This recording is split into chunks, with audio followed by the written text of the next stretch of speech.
Sir Creek के पास कच्छ की धरती पर देश की सेनाओं के साथ, सीमा सुरक्षा बल के साथ आपके बीच दीपावली, ये मेरा सौभाग्य है।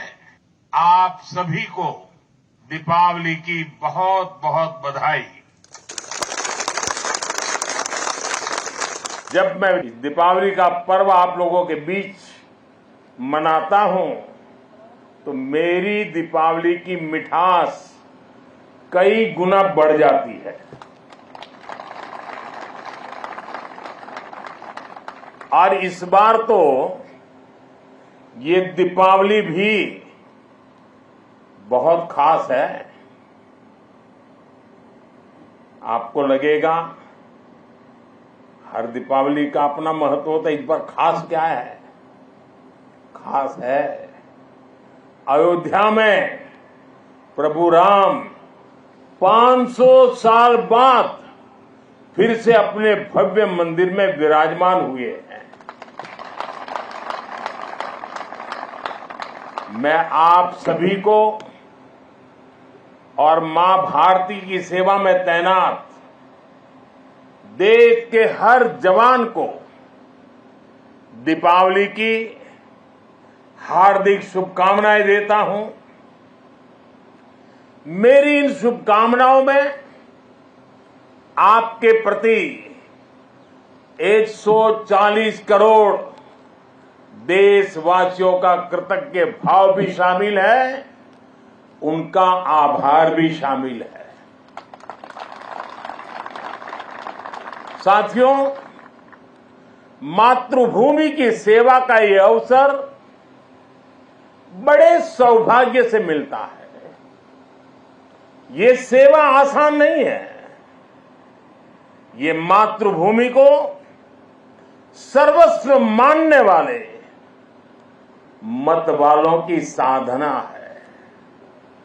ये मां भारती के लाडलों लाडलियों उनका तप है, उनकी तपस्या है। कहीं हिमालय की बर्फ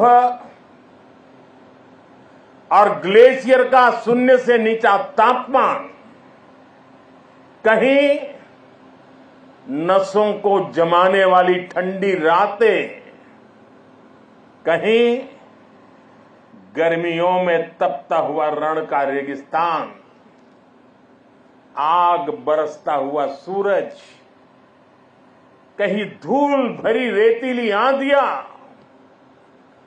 कहीं दल दल की चुनौतियां और कहीं उफान लेता हुआ समंदर। ये साधना हमारे जवानों को उस हद तक तपाती है जहां हमारा देश का सैनिक फौलाद बनकर चमकता है। एक ऐसा फौलाद जिसे देखकर दुश्मन की रूह दहल उठती है।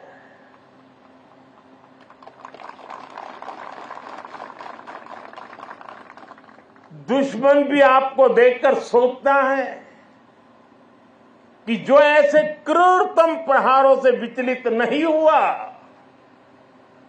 उसे भला कौन हरा पाएगा। आपकी यह अटल इच्छा शक्ति, आपका यह अथाह शौर्य, पराक्रम की पराकाष्ठा, देश जब आपको देखता है तो उसे सुरक्षा और शांति की गारंटी दिखाई देती है। दुनिया जब आपको देखती है तो उसे भारत की ताकत दिखाई देती है, और दुश्मन जब आपको देखता है तो उसे बुरे मंसूबों का अंत दिखाई देता है। आप जब जोश में दहाड़ते हैं तो आतंक के आका कांप जाते हैं। ये है मेरी सेना का, मेरे सुरक्षा बलों का पराक्रम। मुझे गर्व है हमारे जवानों ने हर मुश्किल से मुश्किल मौके पर अपने इस सामर्थ्य को सिद्ध किया है। साथियों, आज जब मैं कच्छ में खड़ा हूं तो यहां हमारी नेवी का जिक्र भी उतना ही स्वाभाविक हो जाता है। ये गुजरात का समुद्री तट देश की बहुत बड़ी ताकत है। इसलिए यहां की समुद्री सीमा भारत विरोधी षड्यंत्रों का सबसे ज्यादा सामना करती है। कच्छ के इसी क्षेत्र में भारत की अखंडता का उद्घोष करती ये सर क्रीक भी है। अतीत में इस क्षेत्र को रणभूमि बनाने की कोशिशें भी हुई। देश जानता है सर क्रीक पर दुश्मन की नापाक नजरें कब से टिकी है, लेकिन देश निश्चिंत भी है क्योंकि सुरक्षा में आप तैनात है।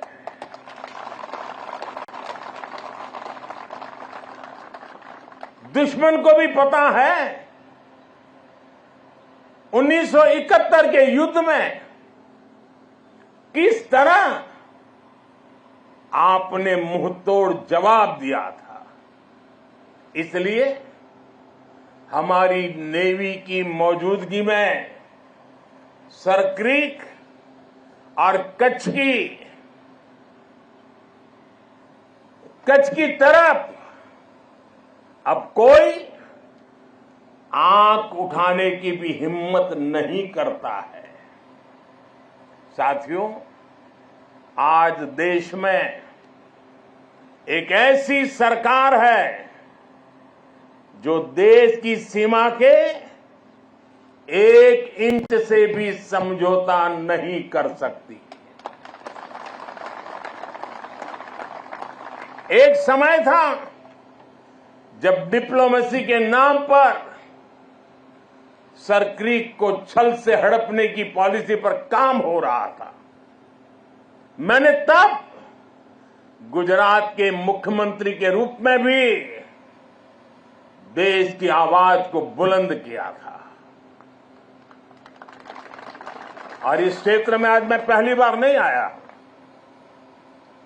मैं इस क्षेत्र से परिचित रहा हूं, कई बार आया हूं, बहुत आगे तक जाकर के आया हूं। इसलिए आज जब हमें जिम्मेदारी मिली है तो हमारी नीतियां हमारी सेनाओं के संकल्पों के हिसाब से बनती है। हम दुश्मन की बातों पर नहीं, हमारी सेनाओं के संकल्पों पर भरोसा करते हैं।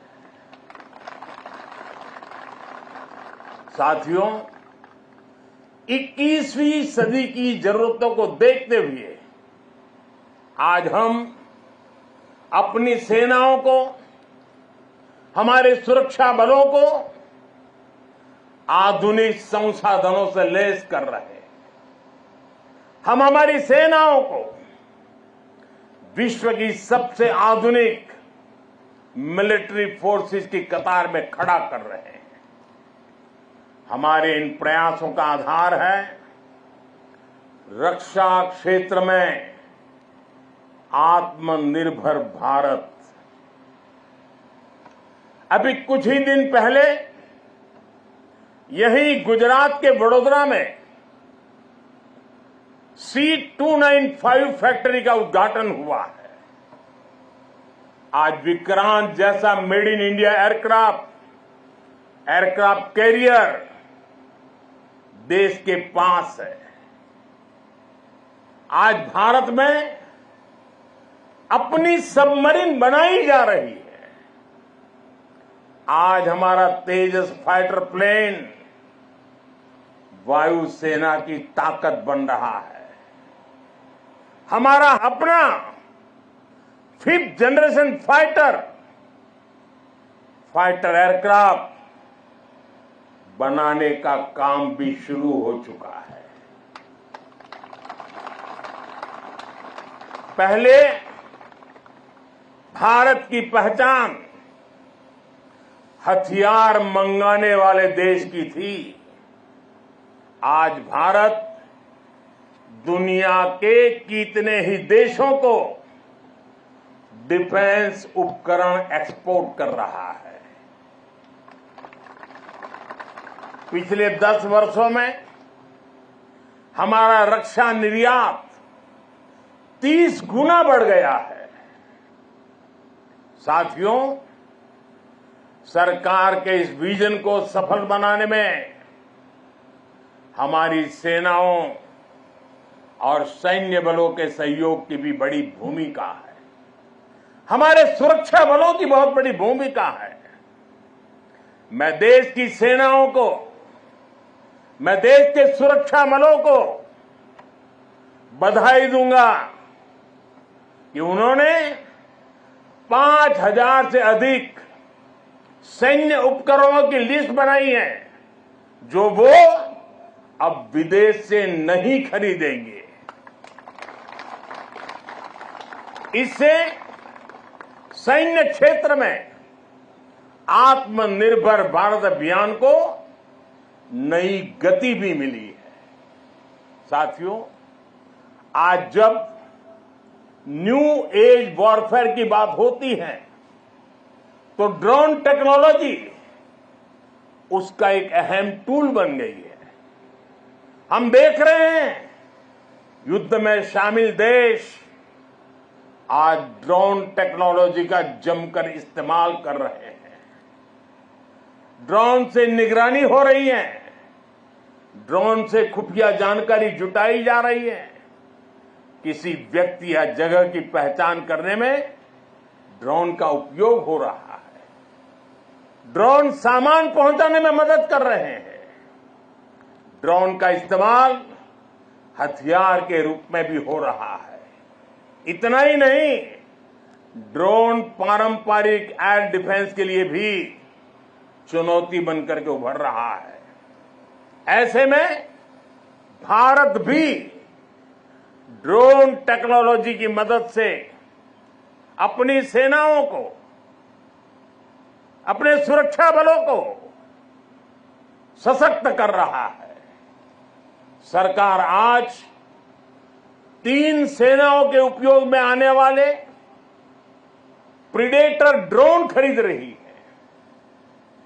ड्रोन के इस्तेमाल से जुड़ी स्ट्रेटेजी बनाई जा रही है और मुझे खुशी है कि कई भारतीय कंपनियां पूरी तरह से स्वदेशी ड्रोन बनाने में भी लगी है।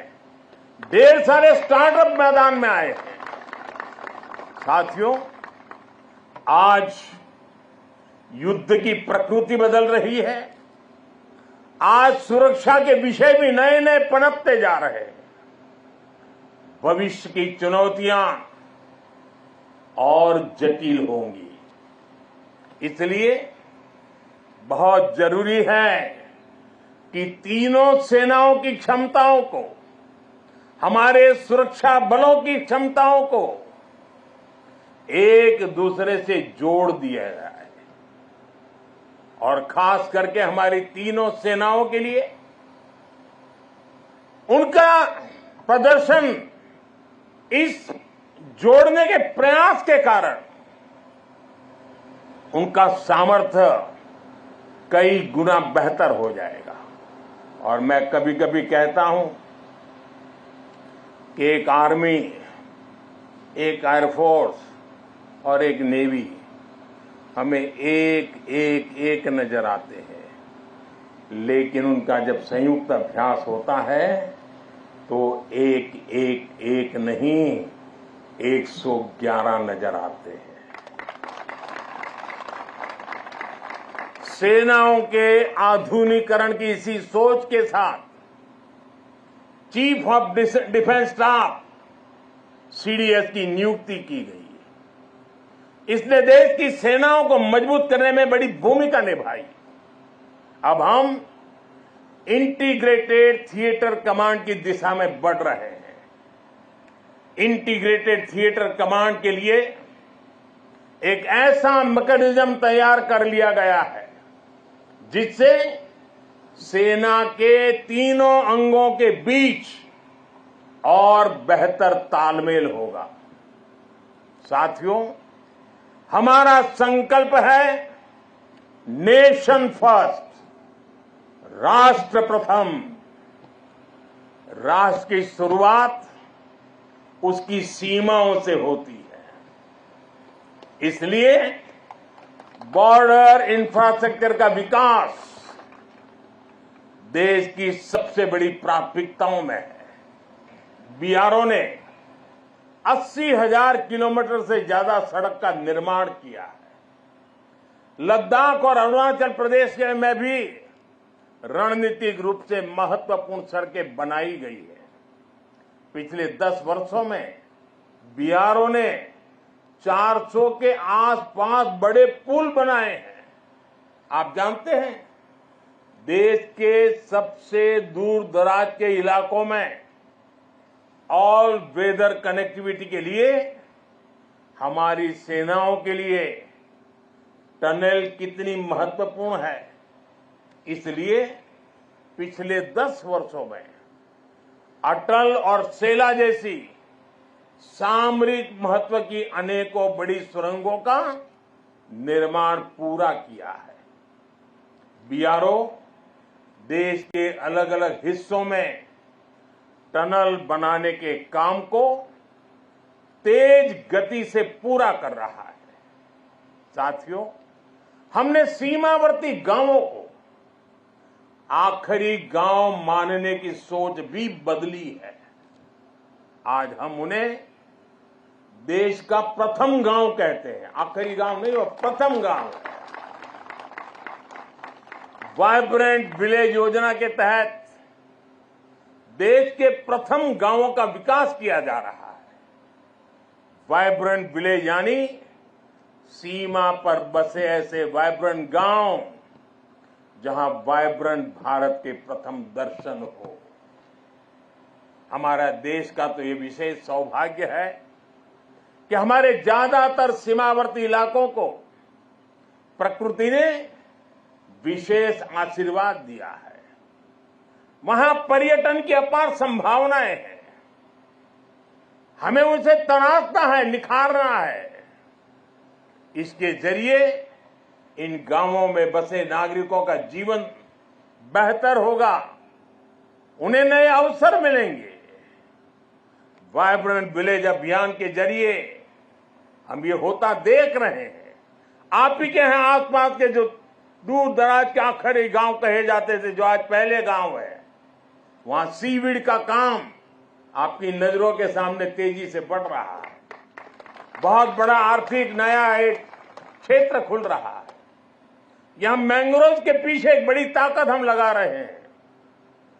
वो देश के पर्यावरण के लिए तो बहुत सुनहरा अवसर है, लेकिन ये मैंग्रोव के जो जंगल तैयार होंगे वो यहां के टूरिस्टों के लिए, और जैसे धोरडो में रणोत्सव ने पूरे देश और दुनिया को आकर्षित किया है, देखते ही ये इलाका टूरिस्टों का स्वर्ग बनने वाला है, आपकी आंखों के सामने बनने वाला है।